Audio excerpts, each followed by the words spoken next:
Imagine, uh, you're a kid, 9 years old, just started to, figure things out. And you're 4 times more likely to get kicked out of school than your white classmates. It's yeah, it's a pretty stark statistic. Right. It makes you think, like, what's going on here? And it points to this deeper issue we want to dive into today, implicit bias. Mm-hmm. Not outright prejudice, right? We're not talking about people being intentionally hateful. Right. It's more about these unconscious associations that we all carry and how they impact us, Right. even without us realizing it. That's the key. It's below the surface, like these ingrained stereotypes that we might not even personally agree with, but they still operate kind of in the background of our minds. And affect our choices Yeah. without us meaning to. Which is kind of unsettling when you think about it. So it affects all of us, you're saying? It does, yeah. It's woven into, how we grow up, the experiences we have. It's a universal phenomenon. Okay, so if it's so hidden, how do we even it's there? Like, how do researchers study this stuff? Well, there's this fascinating tool, the implicit association test, the IAP. Oh, I've heard of that. Isn't it something about connecting words and images really fast? Exactly. It measures how strongly we associate certain concepts. Like, one version might ask you to categorize words like good or bad with pictures of faces, different races. Interesting. And what they find is most folks, regardless of their beliefs, they're quicker to pair good with white faces and bad with black faces. That gap in reaction time, that's a sign of implicit bias lurking. Whoa. So it's like our brains are making these judgments before we can even think about it. That's exactly what's Yeah. happening. And a lot of it comes down to our neurobiology. The amygdala, the part of the brain that deals with threats, it's super fast. Like it bypasses logical thinking sometimes. So it's more emotional than rational. Often, yeah. Yeah. Like a knee-jerk reaction almost, which is why it's so hard to catch ourselves doing it. So we've got these biases driven by emotion, and they're shaped by. By everything, basically. How we're raised, the media we consume, cultural norms. Right, all that stuff kind of seeps in over time. And it makes those biases feel normal, even when they're harmful. Okay, so we've got these unconscious biases running in the background, driven by emotions, shaped by our experiences. But where does this actually show up in the real world? I mean, our sources point to some pretty concerning examples, especially in the workplace. Yeah, the workplace is a big one. Studies show that hiring managers, they might unconsciously favor candidates who are similar to them, race, gender, even personality. So lack of diversity in companies could be partly due to this. Absolutely. And it's not just hiring, it affects promotions, performance reviews. It's almost like an invisible hand tilting the scales, and people might not even realize why they're being held back. Right. And it's not just the workplace. Healthcare is another area where we see this playing out with some pretty troubling implications. Yeah, our sources mentioned healthcare, yeah. What did they say? Well, for example, there's research showing that Black and Hispanic patients are less likely to get certain heart procedures compared to white patients with the same condition. It's scary to think that something as subtle as implicit bias could affect someone's health like that. It's like literally life or death stuff. It is, yeah. And ageism plays a role, too. Assumptions about older patients can affect the care they receive. Okay, so we're seeing this play out in who gets hired, who gets promoted, even the quality of healthcare people receive. But before we talk about what to do about it, I think we need to understand why we're so blind to our own WM biases, right? Absolutely. And that's a big part of the problem, that lack of awareness. So why are we so blind to it?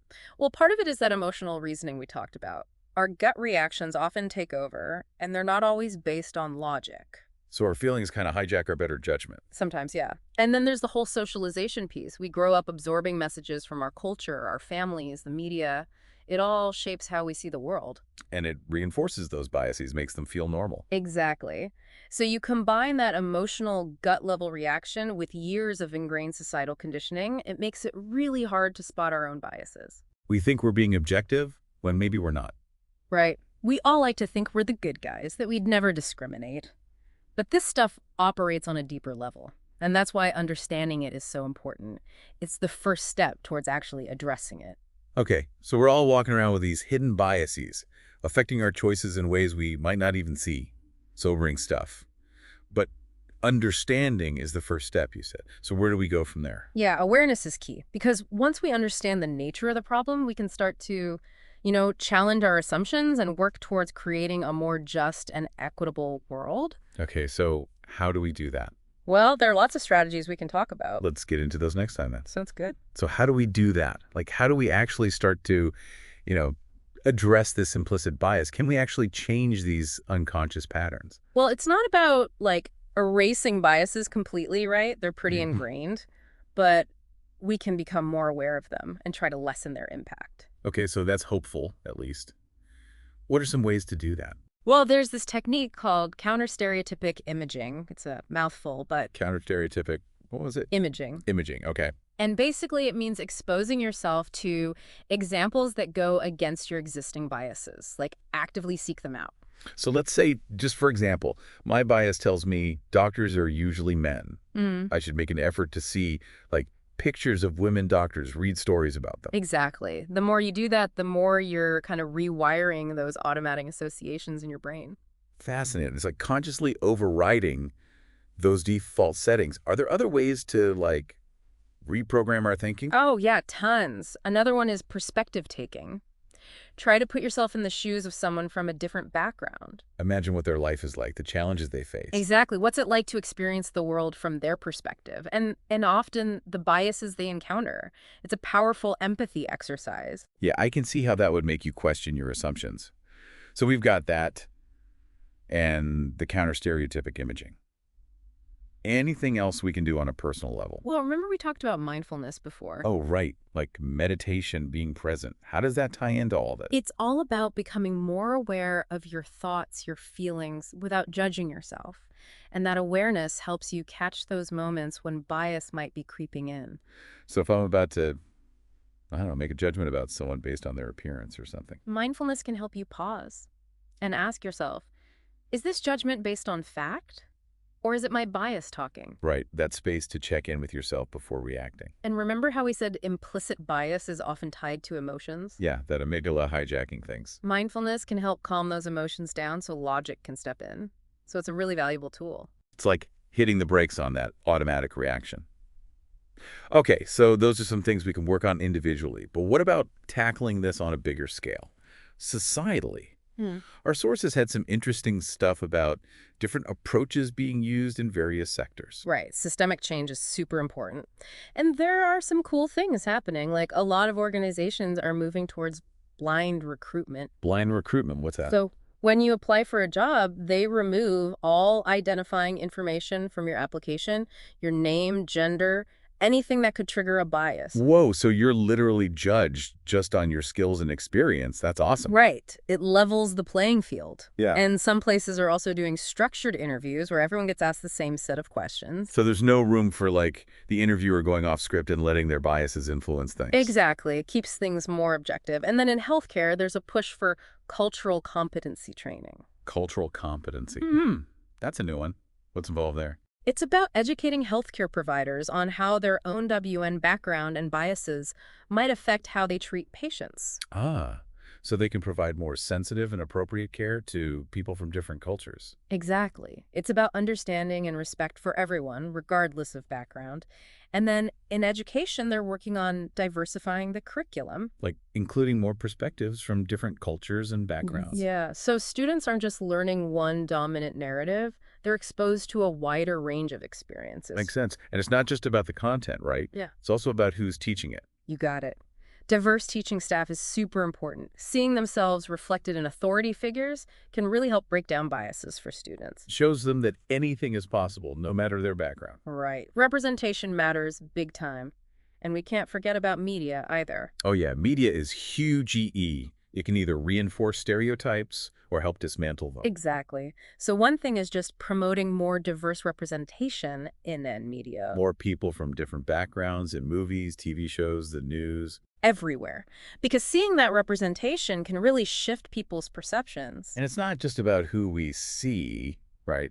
It's also about how stories are told, the language used, the framing. You're right. We got to be mindful of the narratives we're putting out there. Are they reinforcing harmful stereotypes or are they challenging them? So it's about holding media accountable, making sure they're promoting inclusivity, not bias. Right, because those messages have a huge impact on how we see the world and ourselves. Okay, so we've talked about individual things we can do, like that mindfulness stuff and the counter-stereotypic imaging. Hmm. And then these bigger approaches like blind recruitment, changing the curriculum, being more aware of media. Seems like a lot we can do, both personally and as a society. There is. And it's important to remember it's an ongoing thing, not a one-time fix. It's a constant process of learning and growing, being more mindful. Exactly. And it's a journey we got to take together. We can't do this alone. We all have a role to play in creating a more just world. So we've been on this deep dive, exploring implicit bias. Those sneaky, unconscious associations that kind of mess with our perceptions and actions without us even realizing it. We've looked at the science, the impact it has across different parts of society, and even some strategies to, like, lessen its grip. It's been, yeah, quite a journey for sure.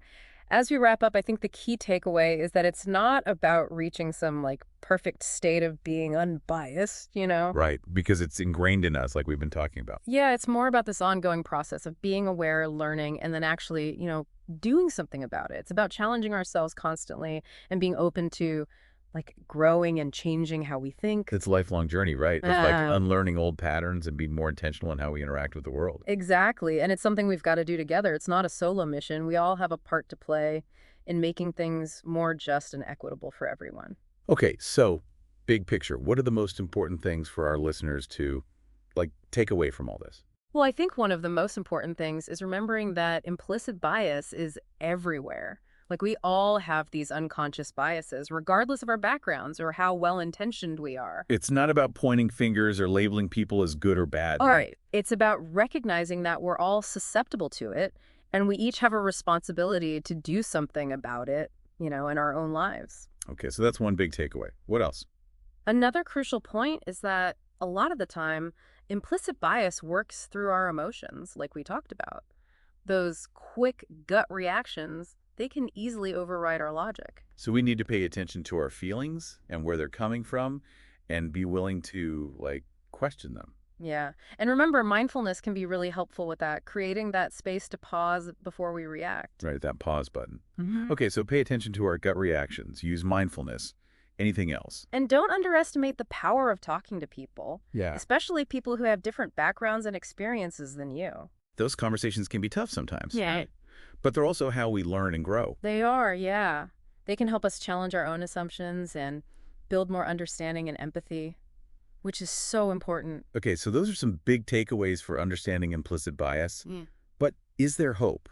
Like, can we actually make a difference? Oh, absolutely. Remember all those strategies we talked about? Individuals can use those techniques like counter-stereotypic imaging, perspective taking, being more mindful. Right, right. And then there are things organizations can do, like blind recruitment, diversifying the curriculum, promoting more inclusive media. Yeah, it seemed like a lot of good stuff was happening. It is. It's about taking action, no matter how small. Every step we take helps to create a more just world. So, as we wrap up this deep dive into implicit bias, I'm going to leave our listeners with this thought.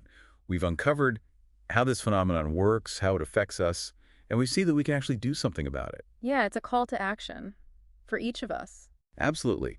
So I challenge you, our listeners, to think about how implicit bias might be showing up in your own WN life, in your relationships, your work, your community. And once you start to see it, don't just sit there. Do something. Challenge those biases. Use those strategies we talked about. Have those tough conversations. Because if we all do our part, we can create a world where implicit bias has less power. Yeah. A world where everyone has a chance to thrive, no matter who they are or where they come from. That's a great vision to strive for. It's been awesome exploring this topic with you. Same here. And to our listeners, thank you for joining us on this deep dive. We hope you learned something, that you're a little more aware now, and that you'll join us in building a more just and equitable world.